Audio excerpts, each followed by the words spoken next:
Welcome back, ladies and gentlemen, and I hope after 10 minutes of break time, you have more energy now. So, ladies and gentlemen, marketers who are waiting for the metaverse to arrive are already late to the game. Early components of the virtual realm are here and thriving in the form of Web3 activations. Let's explore with us the metaverse marketing ecosystem and everything marketers need to know to find a customer where they will be tomorrow, not where you found them yesterday, by Mr. Michael Patton, founder and president of Culture Group, to deliver his speech. And please join me in welcoming him on your screen.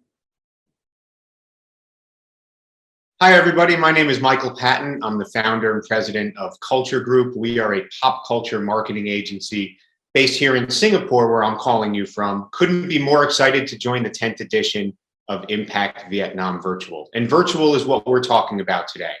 Our belief as an agency is that you should go to where the customer is going to be tomorrow, not where you found them yesterday. And really, for us, uncharted territory is our territory. And with that, let's enter the metaverse. It's September 2021. Marketers who are still waiting for the metaverse to arrive are already late to the game. We are seeing the metaverse thrive through Web3 applications all over the world, including here in Southeast Asia, as well as Vietnam. Here are some stats that tell us what we know. First and foremost, there are 70 million people globally using crypto wallets, and there's a thriving crypto market in Vietnam. Almost $2 trillion is the market cap of cryptocurrency in the economy right now. There are $2.5 billion worth of NFT transactions that took place in the first half of this year, and the estimated revenue of global blockchain is expected to be over $20 billion by 2024. We mention this because this is all the foundation of a virtual world that includes blockchain technology and currency and interactive environments for consumers. So as marketers, we want to ask you a few questions. First of all, does your brand have a virtual marketing strategy? We know there's a head of digital marketing. Is there a head of virtual marketing? Does your company have a Web3 specialist? If you're asking yourself, what's Web3? We're going to explain that to you today. And most importantly, do you have crypto and virtually native team members, people on your team who are from the crypto and virtual world that understand it as well as you understand traditional marketing? And to understand the metaverse, we have to first understand what we call Web3. Web 2.0, which is the internet as everybody knows it, is really represented by a bunch of platforms: Twitter, Facebook, YouTube, Netflix. These are walled gardens or closed worlds in which consumers can engage with content and engage with services. As we look at the future of the internet, it's going to be represented more by Web 3 than it is by Web 2.0. Web 3 is going to be inherently blockchain enabled. It's going to be decentralized. So whereas Web 2.0 companies have big towers and big corporate offices, Web 3 not only will not have those towers and offices, the platforms are going to interact with one another. And that's because they're interconnected. Also, you're going to find a lot of co-creation in Web 3.0, co-creation between brands and platforms and consumers. Web 3.0 is live and persistent, and more importantly, all of that leads to it being economically fertile, not only for the platform or the creators, but ultimately the end user. So we throw around this word metaverse a lot. What does it mean? Well, it's a noun, and it really is a successor state to the modern internet, enabled by Web 3 and featuring gamified, interconnected virtual environments. Now that's a lot, right? Meta meaning beyond, and verse from universe. What is Web 3, this term that we keep talking about? Web 3 is the technology that enables the metaverse and is characterized by blockchain and decentralization. Web 3 is the driving force behind virtual engagement. So before we even start talking about the metaverse, we really need to understand Web 3. As we sit here in Southeast Asia and you sit in Vietnam, we are in a region primed for Web 3 engagement. So we know it's a content-hungry region. 55% of the world's gamers are living in Asia. Massive growth in video streaming in the last year.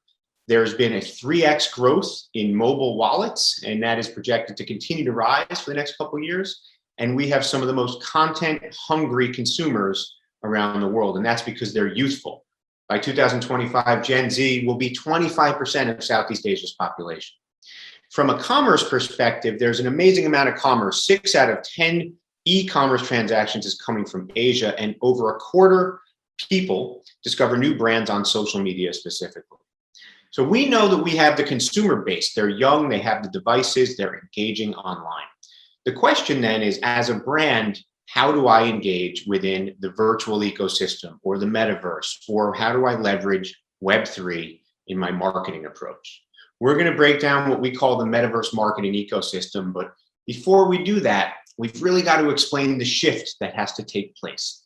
We're moving from storytelling as brand marketers into story making. That's that co-creation process. Brands are moving away from spokespeople and moving towards virtual humans. We're moving away from direct to consumer and ultimately are going to be building businesses that are direct to avatar. And we're going to move away from traditional brand experiences into what we call massive interactive live events, or for short, miles.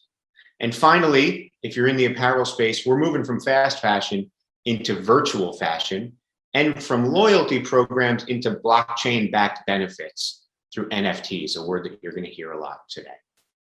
So this is the seismic shift of what the metaverse marketing ecosystem will look like in the future, but it's actually taking place today. We have some great examples we'll walk you through of what brands and content creators are doing right now within the virtual realm. The first thing that anybody is going to experience as they engage virtually, I believe, is going to be an avatar. In the future, we all are going to have a virtual representation of ourselves in the form of an avatar. There's 2 amazing companies doing this right now. Globally, we're working with both of them on projects in Southeast Asia. Rather than a username, your avatar will represent who you are online. It will allow you to log in to various platforms, and it will allow you to purchase items. That avatar is the user ID. It's going to have its own spending habits too. It's a virtual representation of you. You will look like a character. You're going to buy virtual clothing. You're going to buy access to virtual events with your avatar. And we actually think telcos and mobile wallets are positioned to drive adoption of avatars and real engagement, not only across their own company-owned platforms, but across partner platforms. Here's a quick video on Genies, a company out of Los Angeles that is building the world's virtual human race to complement the human race.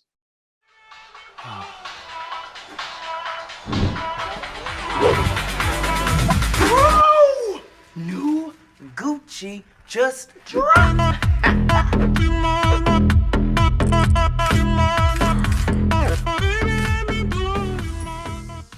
Avatars are just the beginning. So now that you've got your avatar, your virtual self, and it's engaging with virtual platforms, ultimately you're going to leverage NFTs, or non-fungible tokens, to buy items virtually, and more importantly, to engage with brands. NFTs represent a very, very interesting opportunity for marketers. We're not talking about just pixelated images or virtual art. We're talking about the ability to have a lifelong direct relationship with the end consumer from a loyalty and content and programming perspective. This is more than collectibles and pixel art. We're talking about blockchain-enabled benefits, and more importantly, a bridge between virtual and physical. We are already seeing brands, including Nike and luxury brands, drop virtual NFTs, and the people who buy those NFTs, which are virtual luxury items, have the right to buy physical items. Could you imagine a world in which somebody who buys your virtual item has the right to experience something physically or experience something virtually as a result of that? This is about creating a club. It's about creating a group of people like-minded who support your brand and are now going to be tied to or connected to your brand, and they're going to receive really unique opportunities as a result. This will enable a very persistent and disintermediated relationship. We don't need to have a fan club on Facebook or a following on Twitter. You have a direct relationship with the end consumer, and you can program that NFT as you'd like to suit that consumer or to suit your marketing needs and your product needs. Here's an example of a great company that is creating virtual apparel. The company is called Artifact, RTFKT, and we think they're doing great work in Asia.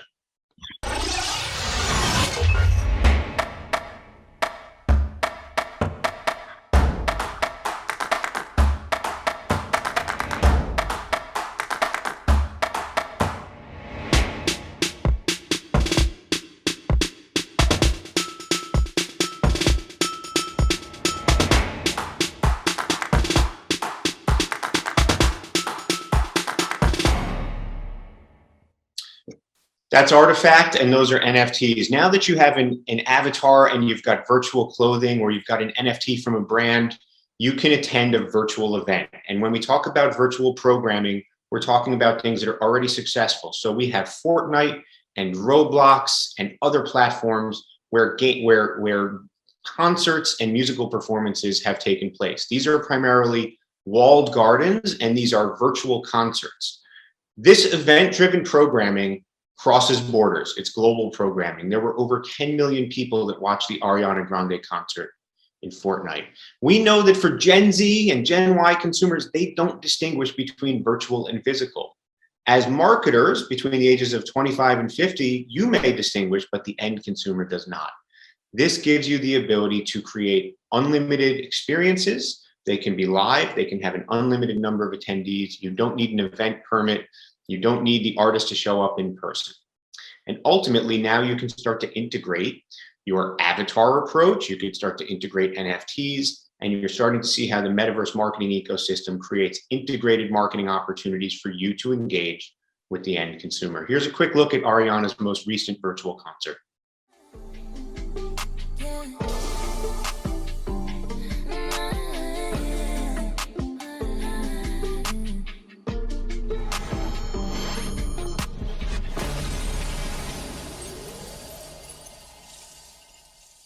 I want you to imagine a world where you are selling ice cream, or you're selling soda, or you're selling beer, and me, the consumer, I can scan your product after I buy it.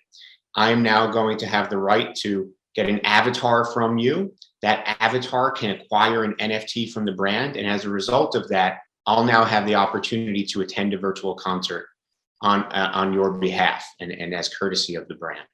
Now, virtual concerts are different from interactive events. So we use this term MILE, Massive Interactive Live Event, M-I-L-E. This show called Rival Peak is ultimately, it's the combination of fan influence outcomes. So we would say fan fiction and games and music and film combined to create an interactive event. 90 million people globally watched Rival Peak's live experience on Facebook. And that live experience was co-created between the fans and the writers. So the fans influenced the outcome of the show. Again, truly limitless audiences and much more engaging. When you're watching Netflix, it's great storytelling, but you're not influencing the outcome. With this, you are taking the ability as an end consumer to create your own ending. Now, Rival Peak was an English language program, but it was viewed all over the world. The top 5 markets: Brazil, Mexico, United States, and wait for it, Indonesia and Philippines. So we're seeing interactive live events thrive in Southeast Asia.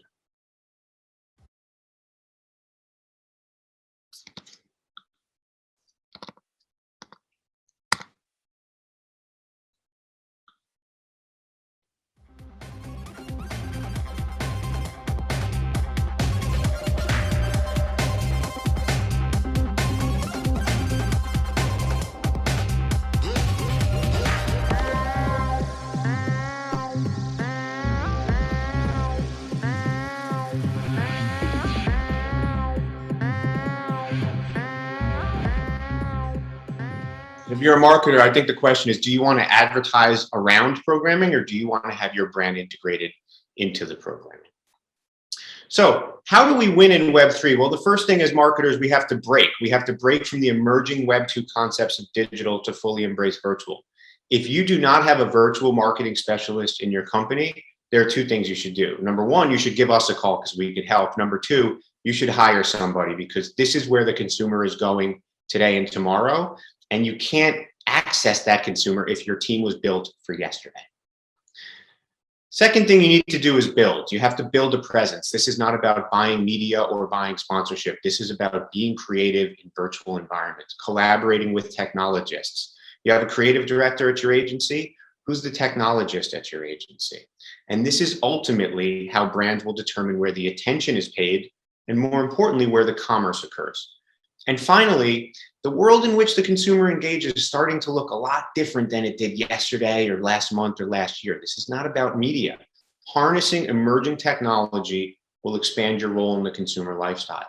And while you might be selling ice cream or soda or beer, When we're talking about engaging virtually, we're talking about brand role, not product sales. Product sales and revenue can come, but it starts with being authentic. And virtual beyond visual means that every aspect of your brand is going to need to be functional and live and ultimately managed in real time. That's what we've got to say about Web3, the metaverse, and virtual engagement. We couldn't be more excited to be here today, and we look forward to hearing from any of you in the future. Thank you so much, MMA. Thank you so much, Mr. Michael Patton, for your presentation. Ladies and gentlemen, and now we move to another topic that is beyond metros, the leapfrogging to mobile-first economy and new growth paths.